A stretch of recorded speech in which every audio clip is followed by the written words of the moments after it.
من الشیطان الرجیم بسم اللہ الرحمن الرحیم۔ ہم سن رہے ہیں 10واں باب سویت کے تعلق سے جو روایتیں بزرگان مہدویہ کے دائروں میں آئی ہے اس کو حضرت خواجہ صاحب پالن پوری نے اس میں ایک جگہ جمع کیا ہے۔ آپ نے سنی بہترین روایت جو بزرگان کا جو طریقہ تھا سویت کا، جو کچھ کے خطو للہ دائرے میں آتی اس کو کس طرح سے تقسیم کیا جاتا اور کس طرح سے اس کا عمل تھا، اس کے اوپر عامل مقرر ہوتے تھے، اس کے اوپر پھر نظر رکھی جاتی تھی۔ یہ تمام کا تمام آپ نے سنا۔ اس کے بعد سویت بڑھانے سے انکار کے تحت الگ الگ عنوانات ہیں چھوٹے چھوٹے۔ سویت بڑھانے سے انکار کے تحت لکھا ہے کہ بی بی قدبانو رضی اللہ تعالیٰ عنہ زوجہ محترم بندگی میرا سید محمود ثانی مہدی رضی اللہ عنہ نے بندگی میں شاید دلاور کو کہا، ثانی مہدی کا دائرہ ہے،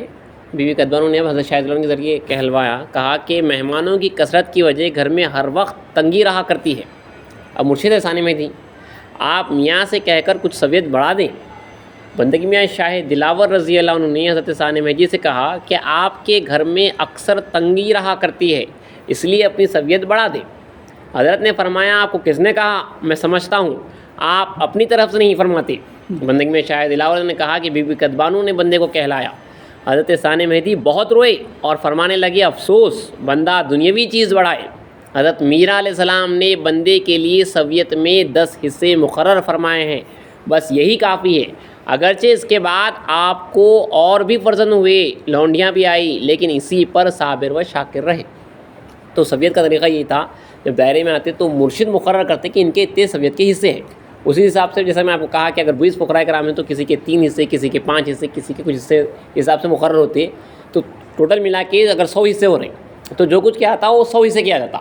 اور جو ہے ان کو 3، ان کو 5، ان کو 10۔ اب چونکہ صحابہ کے مرشد مہدی موت تھے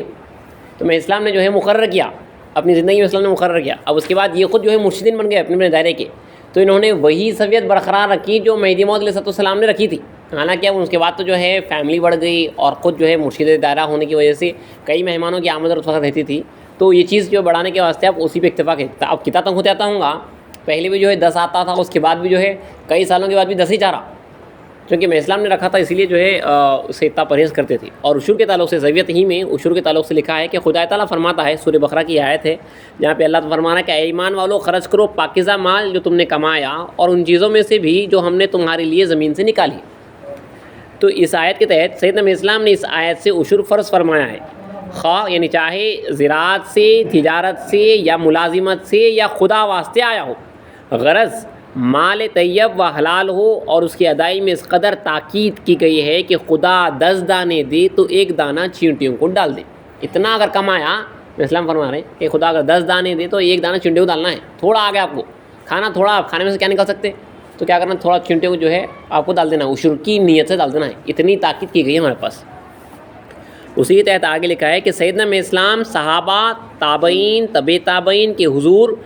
برتن، کپڑے، غلہ، میوہ، نقد روپیہ جو کچھ للہ آتا، عشور نکالنے کے بعد فقراء دائرہ میں فاقوں کی وجہ سے اضطرار بڑھ جاتا تو اس وقت سویت کی جاتی تھی۔ چنانچہ ایک روز بندگی میاں شاہ نظام رضی اللہ عنہ کے دائرہ عالیہ میں للہ فتوح آنے پر بندگی ملک الہادات خلیفہ گرو رضی اللہ عنہ نے جو عامل سویت تھی حسب دستور سویت کر دی اور عشور کے پیسے اٹھا کر بوریے کے نیچے ڈال دیے اور بھول گئے۔ جب دائرے محلہ میں فقر و فاقہ زیادہ ہوا، حضرت خلیفہ گرو کو غیب سے آواز آئی، میاں دادو عشور کے پیسے۔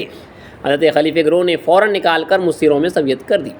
عشور کا پیسہ لینے میں فقرائے متوکلین اپنی ذاتوں پر اس امر کا پورا لحاظ رکھتے کہ فاقوں سے 3 روز گزر جانے کے بعد بھی اگر بے قرار نہ ہوتے تو عشور کی سویت لینے سے انکار کر دیتے کہ ہم مستر نہیں ہیں۔ مطلب جو کچھ کیا آتا اس میں عشور نکال کے جو الگ رکھتے، اب وہ ان فقراؤں کو دیتے جو 3 دن کے فاقہ جن کے اوپر گزر چکا ہے، ان کو یہ بھی دی جاتی اور عشور کا بھی دیا جاتا۔ تو فقراء کرام وہ عشور کی سویت بلکہ الگ سے رہتی تھی عشور کی سویت۔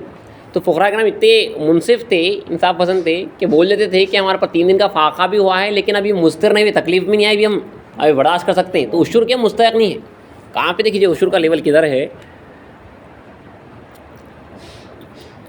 وہی بھائی اس کے حقدار ہیں، آگے وہی بھائی اس کے حقدار ہیں جو فاقوں کی وجہ سے بے قرار ہیں، اس میں شک نہیں۔ ایسے بزرگان عظیمت شعار نے اس آیت کے ایسے بزرگان عظیمت شعار اس آیت کے مصداق ہیں، جہاں پہ اللہ تعالیٰ فرما رہا ہے کہ ان مردان خدا کو کتنی ہی ضرورت ہو اور کیسی ہی تنگی ہو، کیسی تنگی کیوں نہ ہو، وہ دوسروں کی ضرورت کو مقدم سمجھ کر اپنی ضرورت کی چیزوں کو بھی ایثار کر دیتے ہیں۔ قرآن مجید میں اللہ تعالیٰ ایک جگہ فرما رہا کہ اللہ تنگ حالات میں ہونے کے باوجود بھی جو ہے ایثار کرتے ہیں اللہ کے راستے میں۔ آگے لکھا ہے اسی تحت کہ بندگی میں سید خنمیر صدیق ولایت رضی اللہ عنہ فرماتے ہیں اگر ہمارے پاس ایک ہی پیراہن ہے تو دے دیں، کیونکہ نماز کے وقت ہم اپنی بیوی یا بیٹیوں سے کپڑا لے کر نماز پڑھ سکتے ہیں، ان کے پاس فاضل رہتا ہے، زیادہ رہتا ہے، تو کپڑوں کے واسطے تک ان کے واسطے کپڑے نہیں رہتے تھے، اگر ایک کپڑا ہے تو اللہ کے راستے میں دے جاتے تھے، دوسرا کپڑے جو ہے گھر سے لے لیتے تھے اور جو نماز کے واسطے باہر نکل کے آ جاتے تھے۔ اتنا جو ہے سختی اتنی چلتی تھی۔ آپ نے دور نبوت کے واقعات میں سنا ہے کہ ایک صحابی رسول نماز پڑھتے فوراً فرض پڑھتے ہی جو ہے گھر کی طرف چلے جاتے تھے۔ جب رسول وسلم کے سامنے جو ہے شکایت کی گئی کہ ایک صحابی اس طرح تیزی سے بھاگ جاتے ہیں اپنے گھر کو، تو معلوم کرنے میں دریافت ہوا کہ ان کے پاس صرف ایک ہی کپڑا تھا، شوہر اور عورت کے پاس صرف ایک ہی کپڑا تھا،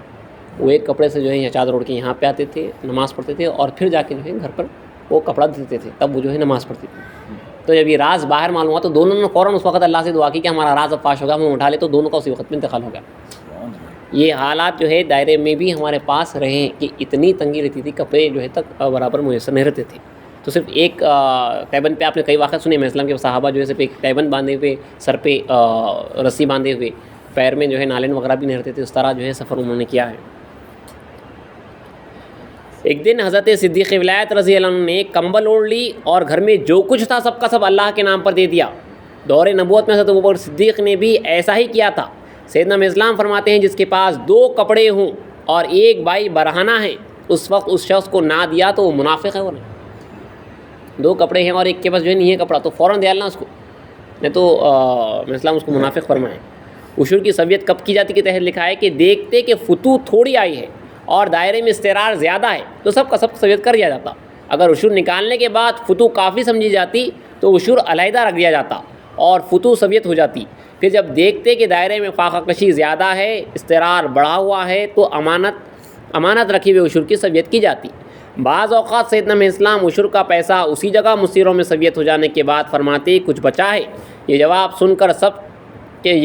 کر کہ سب کچھ بانٹ دیا گیا ہے، آپ سویت گاہ پر سے اٹھتے، پورا تقسیم ہونے کے بعد امام اسلام جو ہے اٹھتے تھے۔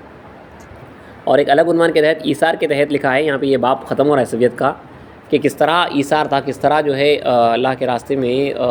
یہ لوگ نثار کرتے تھے چیزیں اپنے اوپر تنگی رکھتے ہوئے بھی۔ بڑا مشہور واقعہ ہے، مرد تو مرد،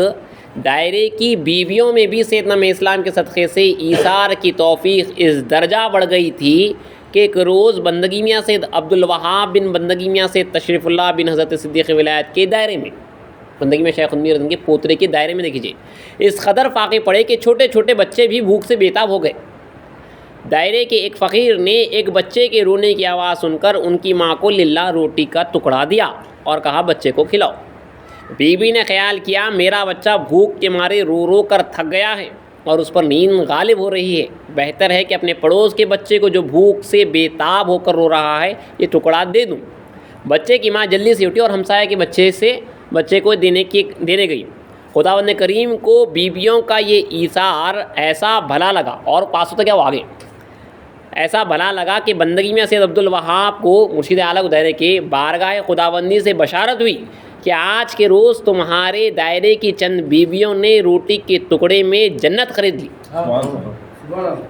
لکھتے ہیں اس کا نام تو ایثار ہے دائرے کی۔ تو وہ پوری روٹی جو ہے وہ پاس ہوتے ہوئے یہ پورا، ایک بچہ جو ہے بالکل سونے کے قریب تھا، ایک بچہ جو ہے انتقال کے قریب تھا، ایک بچہ جو ہے برداشت کر لے سکتا تھا، تو یہ سوچتے ہوئے جو ہے بیویاں کر رہے ہیں، ماں کہاں سے برداشت کر سکتی ہے؟ آپ بولیے میرے کو، ماں کیسا برداشت کر سکتی؟ سب سے بڑی آزمائش جو ہے اولاد کی آزمائش رہتی، وہ پھر بھی ماں کے اوپر، باپ تھوڑا بہت جو ہے برداشت کر سکتا، تھوڑا سا رہ سکتا، لیکن ماں ہرگز برداشت نہیں کر سکتی۔ لیکن یہاں پہ اللہ مقدم تھا، اللہ واسطے، کیونکہ قوم مہدویہ میں جو صفات بیان ہوئے ہیں، اللہ تعالیٰ نے جو سورہ المائدہ میں جو ہماری جو صفات بیان کی، یحبہم و یحبونا، وہ ان سے محبت کرتا ہے اور وہ اللہ سے محبت کرتے ہیں۔ اس کے بعد جو سب سے پہلی صفت ہے ہماری وہ یہی ہے کہ اذلۃ علی المؤمنین، یعنی مومنین کے واسطے بچ جاتے ہیں، اپنے آپ کو جو ہے بچھا دیتے ہیں۔ تو یہ جو ہے اس کا پورا نمونہ، اس کا پورا مظہر تو ہی ہماری یہ قوم کے یہ بیویاں ادارے والے کہ ایک دوسرے کے واسطے بچ جاتے تھے۔ رسول بھی جہاں پہ میرے بھائی، میں ان لوگوں کو پہچانتا ہوں جو انبیاءوں کا مقام رکھتے ہیں، جب یہ صفات بیان کی تو اس میں سب سے پہلی صفت یہ بیان کی رسول اللہ کہ وہ محض ایک دوسرے سے اللہ واسطے محبت رکھنے والے ہوں گے. کوئی گجراتی ہے، کوئی سندھی ہے، کوئی افغانی ہے، الگ الگ جگہ سے آ کے ایک جگہ دائرے باندھے ہوئے ہیں، زبانیں الگ الگ ہر قسم کی، اس کے باوجود بھی ایسی ایک دوسرے سے اللہ واسطے محبت کہ دوسرے جو ہے سگے نہیں، ان کے ساتھ سے سگے جو ہے یہ فقراء کرام رہتے تھے. بندے شاہ نعمت فرمائے ہیں جب ان سے سگے ملنے کے واسطے آئے ہیں تو تم لوگ میرے باپ ملک بڑے کے سگے ہو، میرے سگے دائرے کے فقراء ہیں. یہ ایثار تھا. اللہ چاہا تو انشاءاللہ اگلا باب ہے 11واں باب، دعوت، مطلب کس طرح دائرے کے اندر دعوت ہوتی تھی، کس طرح طریقہ تھا، اس کے اوپر اللہ چاہا تو گفتگو.